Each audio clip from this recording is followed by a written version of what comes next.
नमस्कार, मैं हूं कमल श्रीमाली। हम बात कर रहे हैं दैनिक राशिफल की।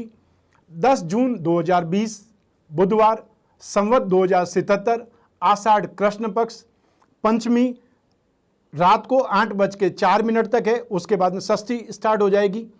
श्रवण नक्षत्र है वो दोपहर के 2:53 तक है। राशि आज मकर राशि है। मकर राशि का स्वामी शनि होता है। योग इंद्र योग है और करण वो है कौलव करण है। अब बात करते हैं राहु काल की। दोपहर को 12 बजे से लगा करके 1:30 बजे तक राहु काल रहेगा। राहु काल में कोई भी शुभ कार्य नहीं किया जाता है। अब बात करते हैं शुभ चौगड़िए की कि शुभ समय कब रहेगा। तो 5:49 सुबह से लगा करके 7:19 सुबह तक। उसके बाद में 2:49 से लगा करके शाम को 4:19 तक ये समय शुभ चौगड़िया समय रहेगा। इसका उपयोग आप कर सकते हैं कोई भी काम को आरंभ करने के लिए, कोई भी डील करने के लिए, एग्रीमेंट के लिए। यात्रा मुहूर्त दक्षिण और पश्चिम में आज के दिन यात्रा कर सकते हैं। जिस दिशा में यात्रा नहीं करनी है, जिसको दिशा शूल कहा जाता है, वह है उत्तर दिशा। आज के दिन सूर्योदय कालीन जो योग बने हुए हैं, महायोग बने हुए हैं, राजयोग बने हुए हैं, वो गजकेसरी योग है, सुनफा योग है, वसुमती योग है, वरिष्ठ योग है और संख्य योग है। आज के दिन शुभ फल प्राप्त करने वाली राशियां हैं मिथुन, कर्क, तुला, वृश्चिक, मकर और मीन। और जिन राशियों को बहुत ज़्यादा ध्यान देना है वह है मेष, सिंह और धनु राशि। आइए बात करते हैं मेष राशि की। आज 10 जून 2020 को आपके साथ में क्या घटित होने वाला है। तो सबसे पहले प्रतिष्ठा में वृद्धि, आपको अपने कामों में इंटरेस्ट रहेगा। राशि से 10th हाउस में चंद्रमा है और साथ में बृहस्पति भी विराजमान है। तो राशि से 10th हाउस में 3 ग्रह विराजमान है, बृहस्पति, शनि और चंद्रमा। तो बृहस्पति और चंद्रमा के दोनों की युति से एक महायोग का निर्माण होता है जिसे गजकेसरी योग कहा जाता है। गजकेसरी का मतलब जो हाथी पे सवारी करे। और हाथी पे सवारी कौन कर सकता है?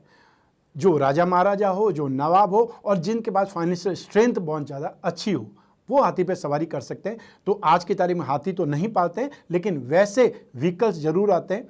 लोगों के अपने प्राइवेट प्लेन्स तक है, बहुत लग्जरी गाड़ियाँ आती है, बहुत कॉस्टली गाड़ियाँ आती है। वैसी स्थिति को गजकेसरी योग कहा जाता है। एक और स्थिति यहाँ बनी हुई है शनि और चंद्रमा। तो शनि और चंद्रमा जब भी साथ में होंगे उस स्थिति को विष योग कहा जाता है।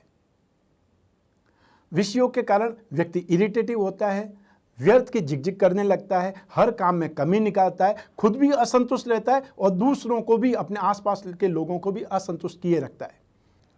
जो भी काम करेंगे उसमें सफलता निश्चित है। कोई नई योजनाएं बना सकते हैं, सफलता भरा दिन होगा। और जो भी काम करेंगे और जो भी पूजा उपासना करेंगे उसमें भी इष्ट सिद्धि मिलने के योग हैं।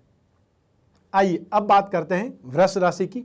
आपकी राशि से 9th हाउस में भाग्य भाव में चंद्रमा विराजमान है, शनि के साथ में, बृहस्पति के साथ में। जैसा कि मैंने अभी बताया है कि बृहस्पति और चंद्रमा जब भी साथ में होंगे गजकेसरी योग का निर्माण होगा, या दृष्टि संबंध होगा तो गजकेसरी योग का निर्माण होगा।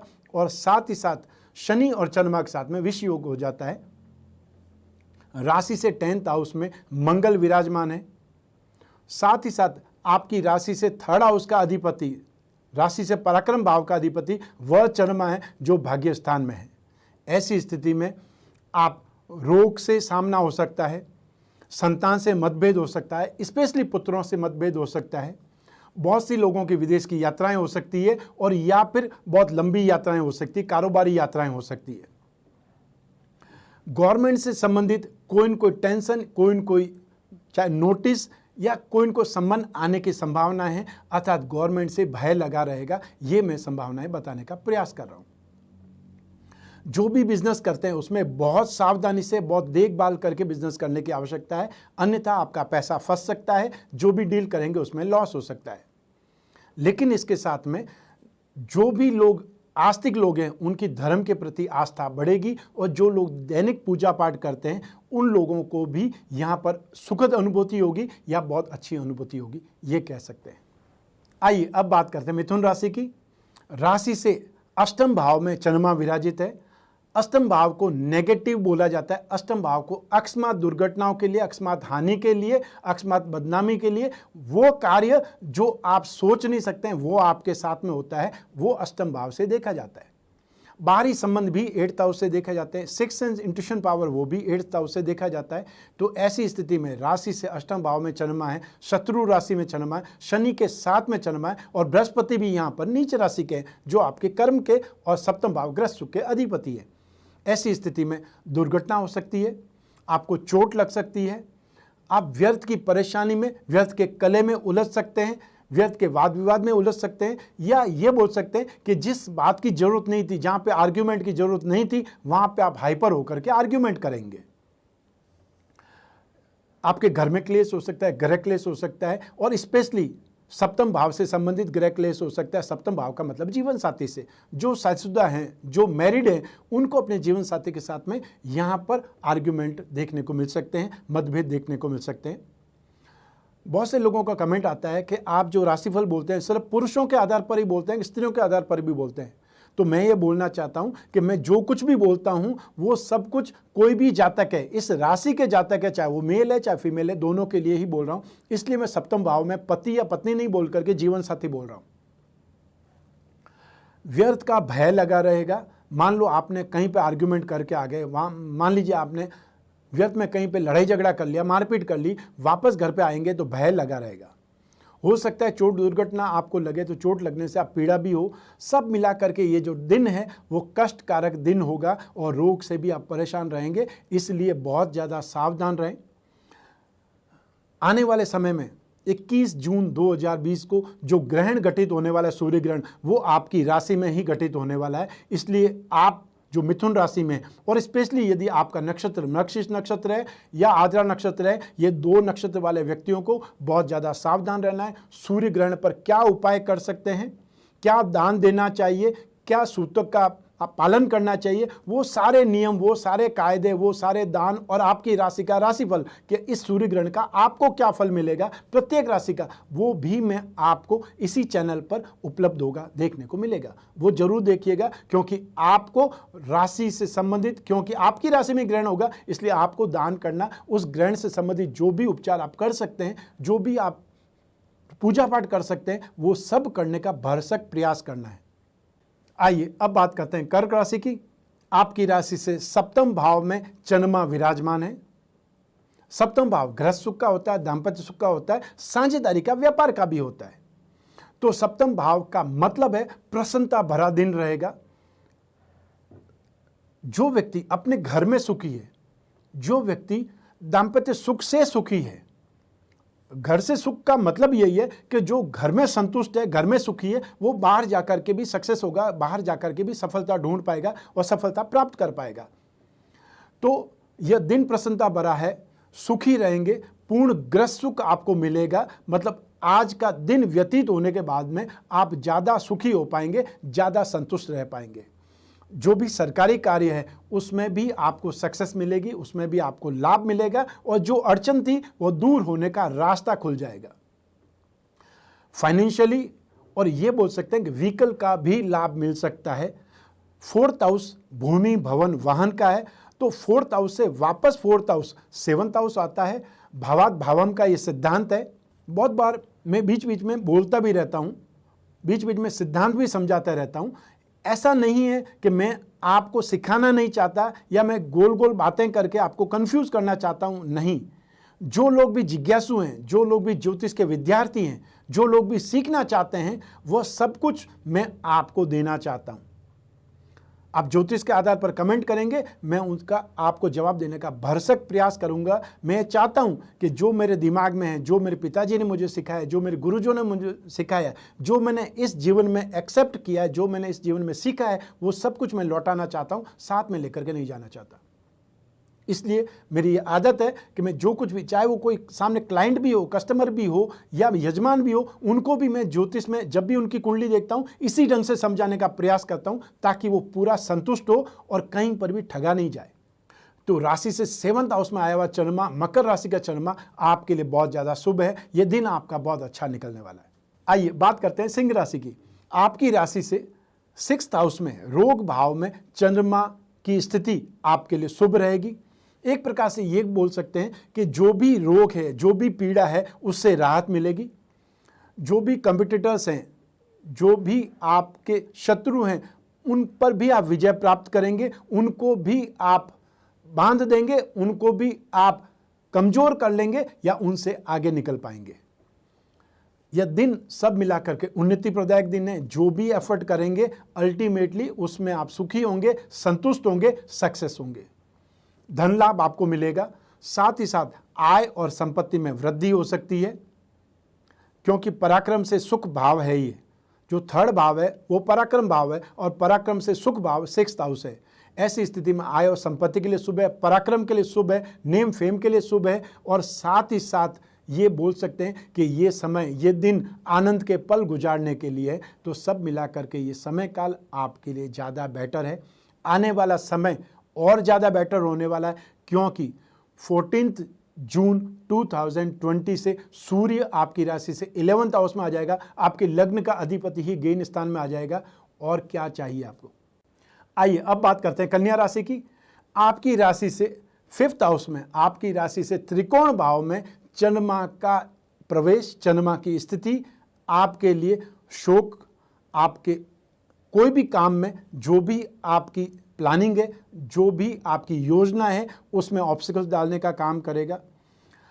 जो आपका मन है, जो आपकी बुद्धि है, वो कोई न कोई नेगेटिव साइड में आसक्त हो सकती है। आपका इंटरेस्ट डेवलप हो सकता है नेगेटिव साइड में, चाहे वो अपोजिट सेक्स हो सकता है, चाहे वो कोई फ्रॉड से कोई न कोई काम करना हो सकता है, अपनी बुद्धि के बल पर कोई पैसा कमाना है, या किसी को मजबूर करना है कि वो आपकी बात माने।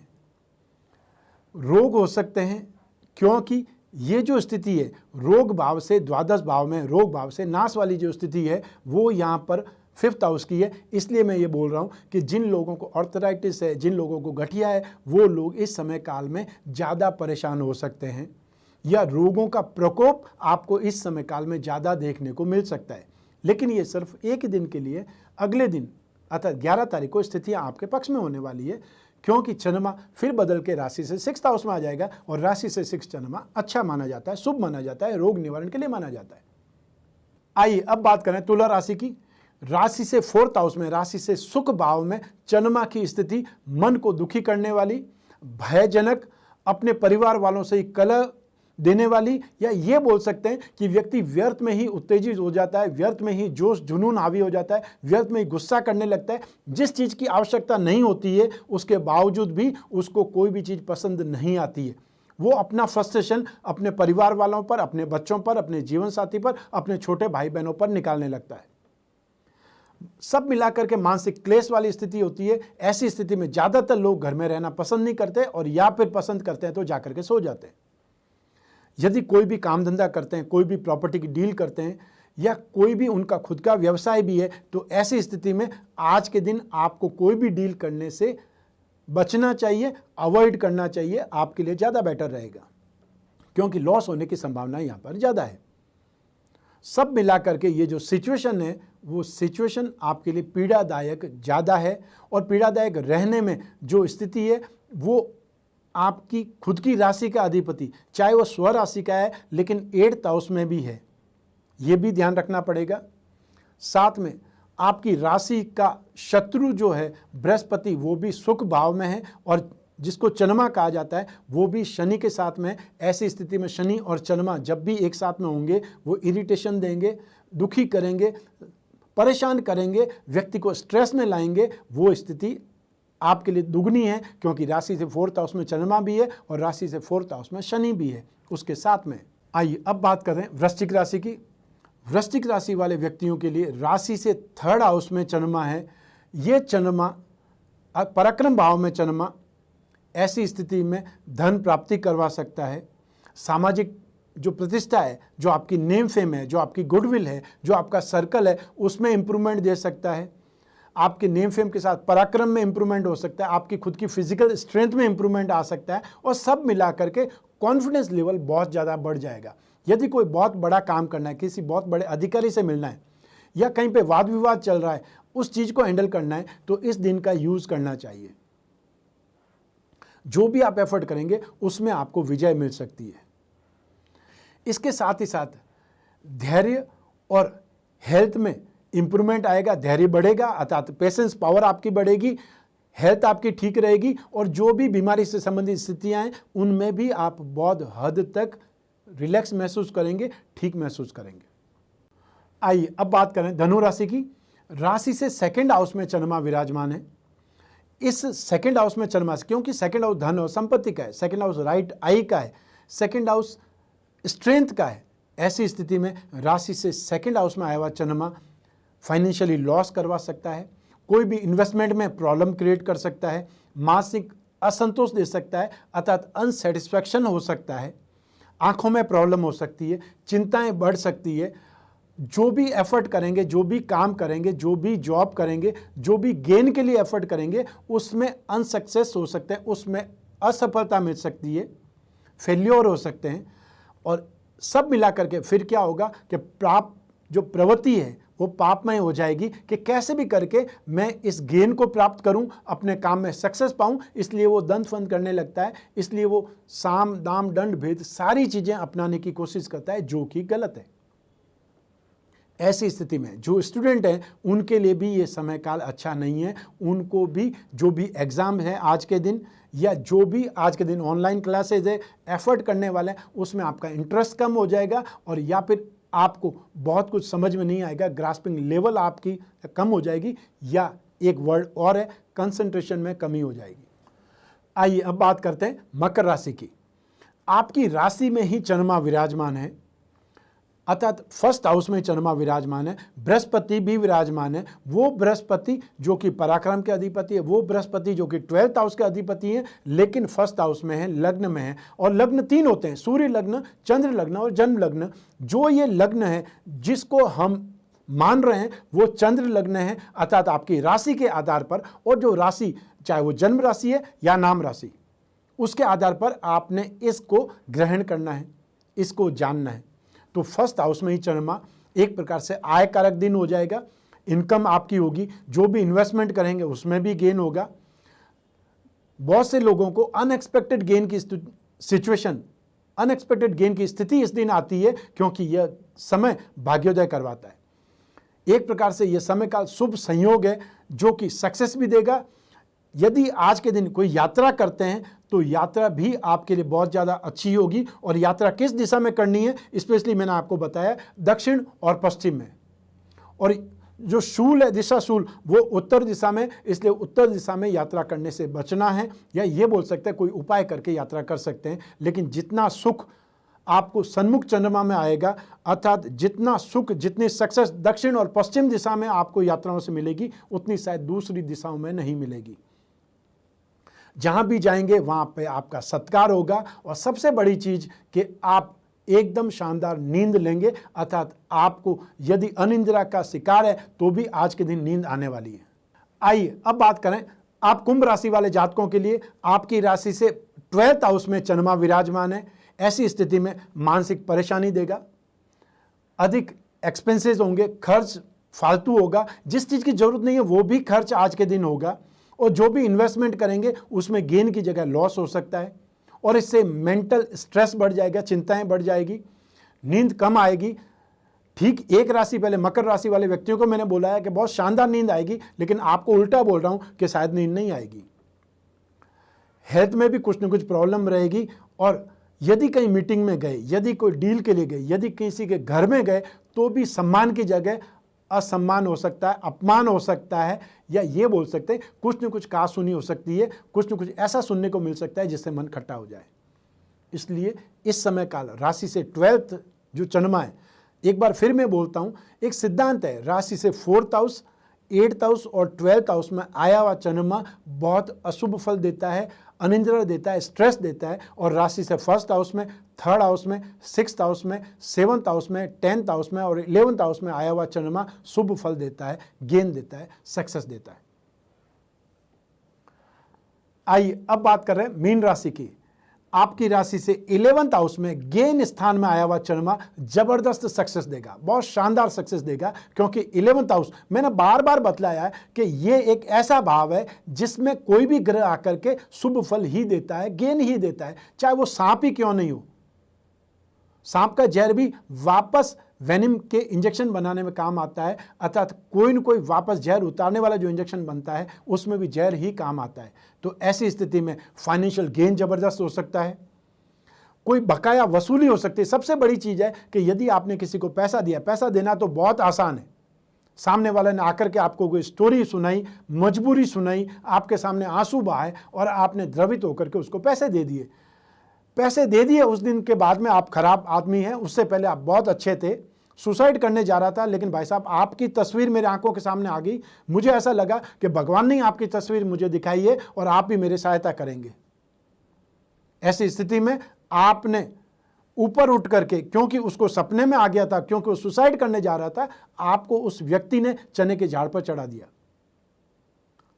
ऐसी स्थिति में आपने तो मदद कर दी, लेकिन मदद करने के बाद में आप अच्छे आदमी नहीं रहे। जिस दिन भी आप पैसा वापस मांगेंगे आपके अंदर 100 बुराइयां होगी, 100 खराबियां होगी और फिर वो रिश्ते सही नहीं रह पाएंगे। इसलिए पैसा देने से पहले बहुत ज़्यादा खोजबीन कीजिए, जहां तक हो उसको 2-3 चक्कर कटाइए। वास्तव में नीडी है तो वो चक्कर काटेगा, फ़ोन करेगा, क्योंकि अचानक से अगर आपने उसकी सहायता कर दी तो अगली बार कोई दूसरा आएगा, फिर अगली बार कोई तीसरा आएगा और आपके पैसे ऐसे ही बातों में, ऐसे ही स्थितियों में फंसते चले जाएंगे। ये ध्यान रहिएगा। मेहमानों का आगमन होने के लिए भी राशि से 11th हाउस ही जिम्मेदार होता है। तो फाइनेंशियली गेन, बहुत अच्छी नींद, कोई न कोई इन्वेस्टमेंट से लाभ, कोई आगंतुक आएंगे, मेहमान घर में आ सकते हैं और साथ ही साथ बकाया वसूली हो सकती है और फाइनेंशियल गेन हो सकता है। चाहे आप जॉब करें, चाहे बिजनेस करें और चाहे आप छोटी सी दुकानदारी ही क्यों नहीं करें, और सिंपल से सिंपल आप कोई रेडी ही लगाते हैं, आप सड़क पे कुछ भी रख करके बेचते हैं, तब भी ये दिन आपके लिए गेन वाला दिन रहेगा। ये बात निश्चित रूप से सही है। यह था राशिफल आज का, अर्थात 10 जून 2020 का। इसके साथ में एक विशेष सूचना मैं देना चाहता हूं कि आने वाले समय में 21 जून 2020 को सूर्य ग्रहण घटित होने वाला है। 2020 में 2 ही सूर्य ग्रहण होने वाले हैं, जो एक भारत में दिखाई देगा और दूसरा नहीं। और यह जो ग्रहण है वो मृगशीर्ष नक्षत्र से लगा करके आद्रा नक्षत्र और मिथुन राशि में यह ग्रहण घटित होगा। आपकी राशि पर इस ग्रहण का क्या इंपैक्ट आएगा, आपको क्या दान देना चाहिए था, प्रत्येक राशि वाले क्या दान दें, क्या ग्रहण का उन पर इंपैक्ट आएगा, इन सब की स्थिति का मैं आपको विश्लेषण करने वाला हूं। बहुत सारे एपिसोड आपको मिलने वाले हैं। मंत्र सिद्धि के लिए, इष्ट सिद्धि के लिए, कोई भी आपको समस्या है उसको मंत्र सिद्ध करने के लिए ग्रहण से अच्छा कोई समय काल नहीं होता है। जब नेचर खुद आपको देना चाहती है, और ग्रहण जिसको बोलते हैं ये एक प्रकार से सिद्धियों का त्योहार है। जो भी मांत्रिक है, जो भी यांत्रिक है, जो भी तांत्रिक है, वो अपनी सारी शक्तियों को एक प्रकार से रिचार्ज करते हैं इन ग्रहण के समय काल में। और हम लोग इस समय काल में आपके लिए बनाते हैं कवच, जो आपकी जो भी मनोकामनाएं उसके लिए हो, आपकी कोई भी जो भी योजना है, चाहे वो व्यापार वृद्धि हो, चाहे वो रोग निवारण हो, चाहे वो एजुकेशन हो, जो भी आपकी कामनाएं, जो भी आपकी समस्या है, उस समस्या के निवारण के लिए या कामना पूर्ति के लिए हम बनाते हैं कवच। वो कवच आपके लिए कौन सा सूटेबल होगा, ये आप जो स्क्रीन पर नंबर आते हैं, लैंडलाइन या व्हाट्सएप नंबर, उस पर मैसेज करिए, लैंडलाइन पे फ़ोन करके अपनी समस्या बताइए, वो आपको बतलाएंगे कि आपके लिए कौन सा कवच सही है। चाहे आप ग्रहण काल में उस कवच का पाठ करें और या फिर कवच निर्माण करने के लिए जो भी इंफॉर्मेशंस होती है वो हमें उपलब्ध कराएं, तो हम इस ग्रहण काल में, सूर्य ग्रहण के जो महापर्व है, एक प्रकार से बहुत पुण्य काल है, उसमें कवच का निर्माण करेंगे। तो आज इस दैनिक राशिफल में बस इतना ही। स्वस्थ रहें, प्रसन्न रहें, अपना अपने परिवार का बहुत बहुत ख्याल करें। आप सभी को मेरा नमस्कार, बहुत बहुत शुभकामनाएं। ईश्वर आपकी रक्षा करे। धन्यवाद।